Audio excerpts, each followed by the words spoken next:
open, but that's the way he plays the game.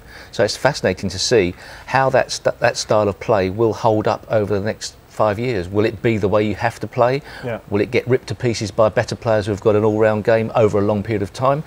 In any one tournament, you might be able to win. Yeah. Can you dominate playing that style of snooker? No, it's a cracking match. We expected it, and they are delivering it. But we've got, as we asked you earlier at the start of the programme, for some tweets for our team, for our 2 world champions in here, and of course Ken Doherty is standing nearby. First of all, the first one is regarding Judd Trump, guys. It says, it's from Ben Reed, first of all, and Lewis Moss. They've both tweeted in about Judd. Ben says, do you think Trump could win a world championship the way he plays, or will he have to mature? And Lewis says, particularly Stephen said, Judd's long potting is very similar to yours when you were his age, to get in and score heavy. Do you think he will dominate? Well, listen, I won 7 world titles with not much of a safety game, so I think he's fine on that part. His long pot, you know, it's fantastic, and it's obviously his strongest part. And as Steve says, I think that's the way you've got to play now. You've got to create your own chances. You can't be waiting for chances now. So, yeah, he's got all the goods to win a world championship. Steve, you were almost the archetypical 80s snooker player in that you had the all-round game. It would seem to be based on safety. Is that something that no one else is going to be doing these days? The modern players won't be basing their game on safety. They'll be firing like Judd does. No, I mean, over the years the game has changed from a game where you could perhaps you could dominate somebody by playing good safety to start with. They would fall to pieces because they couldn't play the safety shot right. It seemed how it was, and then you just mop up the tears afterwards. That's not the case now, because everybody can pop them off the baulk cushion. So therefore you've got to change your game, and the game is changing all the time. Very similar to perhaps in the golfing world, where you just can't play for the centre of the green anymore. You've got to go for the pin all the time, because if you don't, somebody else will. You learn from the previous generations. That was the style then. Safety, don't take any risks. Modern day play, the break-off has become such an important shot now, because these guys are just potting them off. If you leave anything sticking out, they pot it, and then you've lost the frame. So in that case, does Judd have a lot of maturing to do, or is it just he needs? I don't think he needs to change his game at all. I think the way he's playing, he dominates players with just by potting. He puts fear in their safety. They say if they don't get really tight, he's going to pot the ball. So. Okay, well, the next question could refer to Judd Trump, probably not at this stage. This is from Kelvin Wall. He's got a very good question. He says, if you two could combine 3 players, who and what part of their games would you have? Go. Ronnie's left hand. I'd love to play left-handed. I can't play left-handed. William's temperament in scrappy frames. You had to mention him, didn't you? I had to mention him, yeah. No, just he doesn't care how badly he plays to win a frame. And who else? Steve's B game. I never had a B game. Oh. Yes. The strongest thing the thing he admired most about you was your B game. Thank you very much. My A game was rubbish. It's interesting. You could make up some great photo-fit players. You know, and strength. Okay, here's one. Alex Higgins is competitive fire and instinct. Right. Stephen Lee's beautiful cue action, and either Ronnie's or Stephen's break building knowledge. And you know, the interesting thing is, I don't know which one's the best break builder, but if you look at the stats, this guy is. I can't believe you haven't mentioned Willie Thorne in that. What's he? Are you not going to include him? Because he felt left out the last time we mentioned world champions. He felt left out the last time we mentioned world champions. Okay, the next one is, what piece of paper players sign after the match? And we actually, you guys at the end of every match have to sign. What is it that you're signing? Basically, it's a score sheet for the match. It used to be a comments piece as well. You would sign any complaints, but my moans were getting so long there was run out of paper. It's to try and destroy the Brazilian rainforests and to prove that you've lost.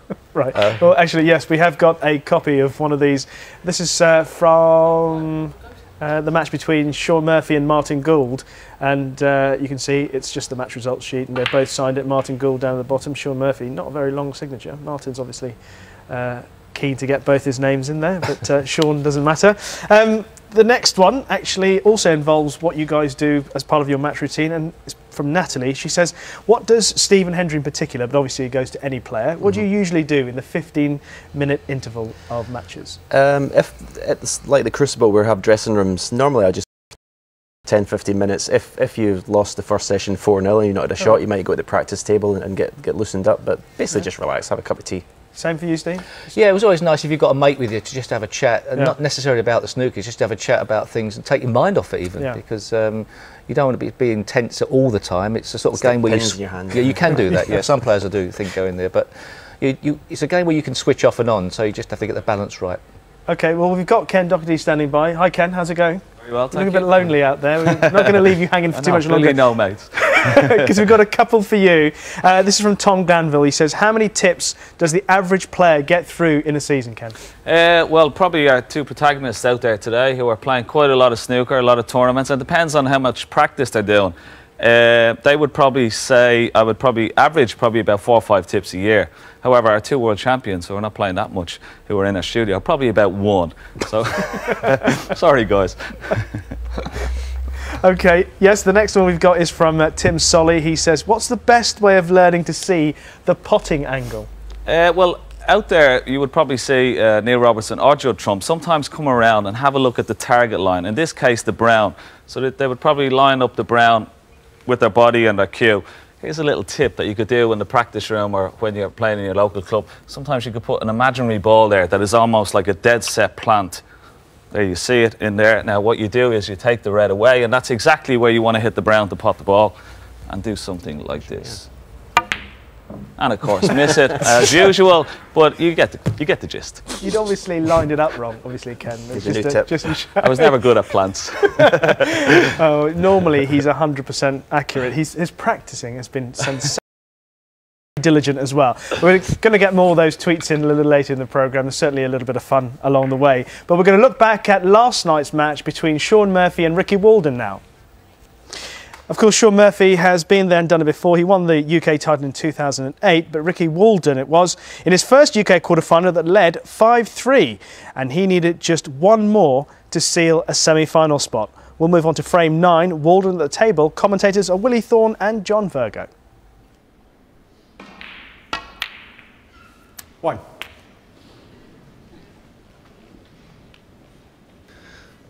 He's got a nice angle on the blue. He'll be playing for the... Well, he doesn't have to play for the red to the right to the black, because he's got that one that's in the open. And then when he pots that, 6. play for the black, play for the red just to the right of the black, clear the black for both corner pockets. 7. This match is now in the hands of Ricky Walden.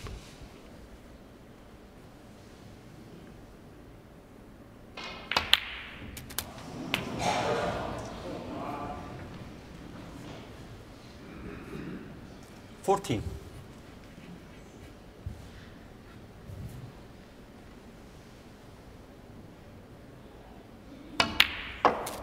15.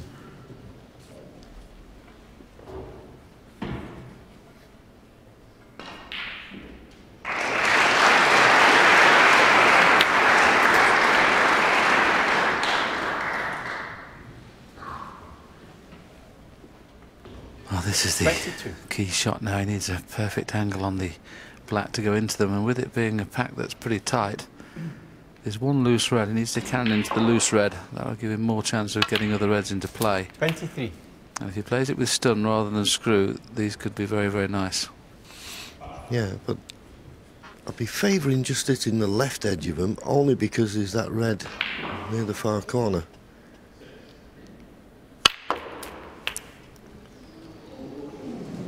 Well, that could have gone horribly wrong. 30. He's unlucky if he doesn't have one to the right corner, but he always had that one to the far left corner. Well, you can certainly see the bottom red of the pack, and that will pot.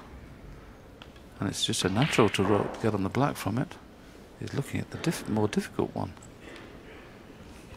Well, it's not difficult if you can get through to hit it.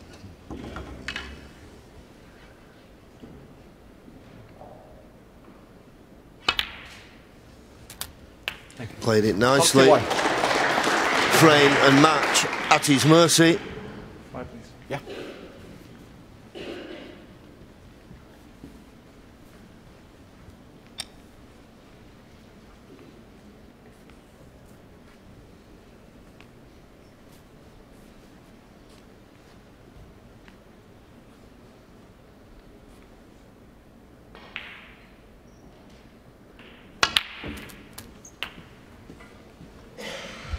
I didn't get into that properly. Potted the black very thick, which meant the white didn't go up as high as he would have liked. So So this is a first little tester because he's really near the cushion and playing balls into the middle pocket. As you can see, he hasn't got the perfect angle to get on the blue straightish. So whatever colour he decides to play for, the pink or the blue, he's not going to be perfect on it. Well, he's playing for me the slightly more difficult red. And it nearly didn't go in, and as you can see, he's not on the colour now. All of a sudden the winning post has arrived and Ricky looks a bit shaky. Just about on the pink. It's a thin cut. You've got to trust your technique on these. As I say, frame and match there for the taking. And you feel if he pots this pink, he will take it. But there's lots of pressure on this one.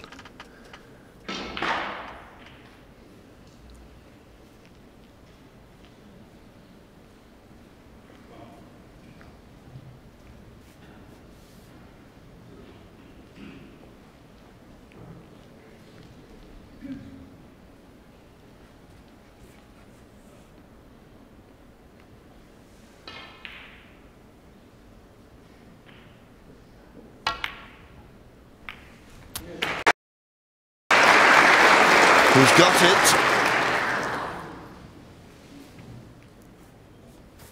45. 50 points the lead. Red colour red for a big win. Yes, beat former world number 1 and world champion last night. Got a chance of beating another world champion tonight. This is the biggest shot he's played so far this week. And it's there, 46. and I think Ricky Walden now is in the semi-final. And on reflection, John, I think he's been the stronger player of the two tonight.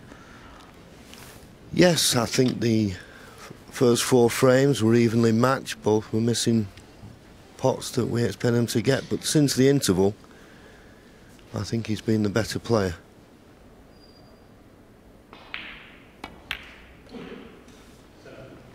And now just the easy red.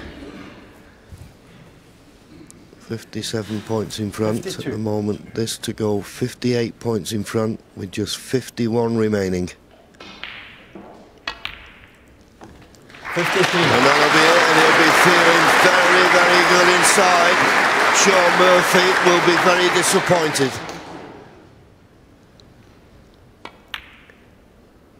He just didn't produce his A game this evening, didn't Sean? And 60. he knows with the standard we have today, if you don't produce your A game, you're always susceptible to defeat. 61. And that red going in, it's just really a matter of will Ricky finish this off with a century break, because the frame 68. and match is well and truly in the bag. 69.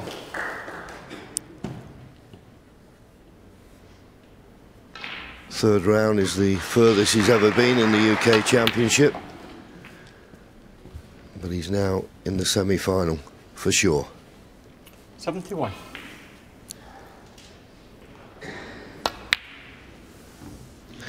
The red's not gone in, but Sean Murphy will congratulate him and say well played. They're very good friends off the table, and Ricky Walden will be absolutely delighted. Disappointment for Sean Murphy, but take nothing away from Ricky Walden. After the interval, he come out all guns blazing and runs out a very worthy winner. 6 frames to 3. He's in the semi-final. Indeed, the semi-final of the UK Championship for the first time. He's up against Mark Allen, who of course was in the semi-finals last year. He lost